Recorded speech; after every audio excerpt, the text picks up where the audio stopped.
You can dust and vacuum any dust and debris away from your furnace so that you don't have a lot of combustibles around there, and make sure also that your furnace is well vented. If you have any questions, what you should do is talk to a professional, because they're the ones that can check out your ducts and they can check out your furnace, and you should have your furnace checked periodically anyway. One of the big things is that you should change the filters out, and that's relatively easy.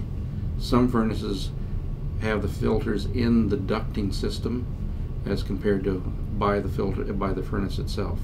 So those are some of the things that you need to look for and tend to.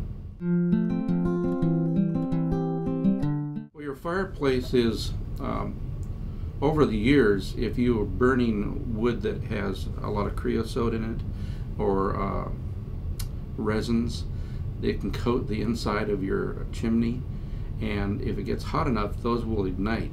So what you want to do is you want to make sure that you have somebody like a chimney sweep come in and clean the chimney out and check it and make sure that it's okay.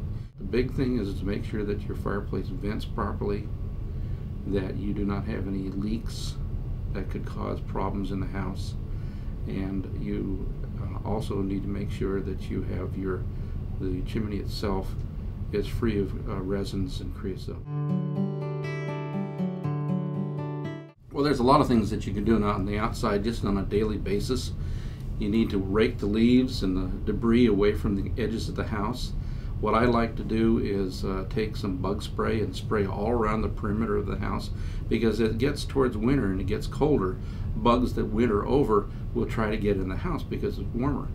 So that's one of the things. The other thing that you can do is you can check for any damaged windows. Make sure that your windows are sealable, and that any of the molding that is around the windows and the doors is properly seals, keeps the wind out. The other thing is make sure that you store your wood in a place that is away from the house, that's well vented, so that you don't have a possibility of termites and infestation of that type of nature. It's a good idea to find your shutoff valve for your water. Know where it is, because if you have a break in your line because of freezing or otherwise, if you don't know where it is, then it becomes a problem trying to find it. Always know that the city can help you as far as that goes. You can talk to them, and someone can come out and help. But before that accident occurs, find out where it is so that you can readily shut it off if you need to service a line. Another thing is vacations. If you go on holiday vacations, set your temperature in the 50s. Don't set it real low, because if it gets freezing outside, then you could break the lines inside in the walls. And that's just a common sense type of things that you need to do. One of the things that we talk about is taking your garden hoses off of the spigots. Those hoses, drain them and store them somewhere that you don't have a problem with. If you leave them connected to your faucets and there is water in there and it freezes, then you can end up having a problem and you can break your line, unless it's a self-draining faucet. Just think about, what would I do if I had an emergency, if I had an ice storm here in Oklahoma, which we are prone to having. If your power is out, what do you need?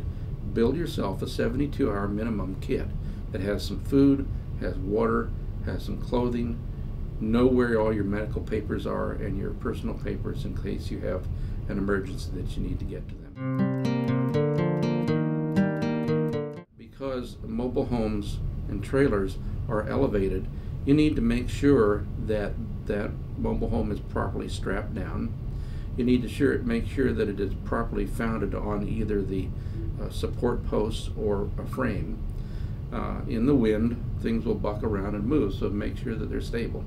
The other thing that you can do is you can go underneath the trailer, and all of the exposed lines, you can insulate them. Now, sewer line is a little bit different, but the water lines and any of the other lines, you can insulate those.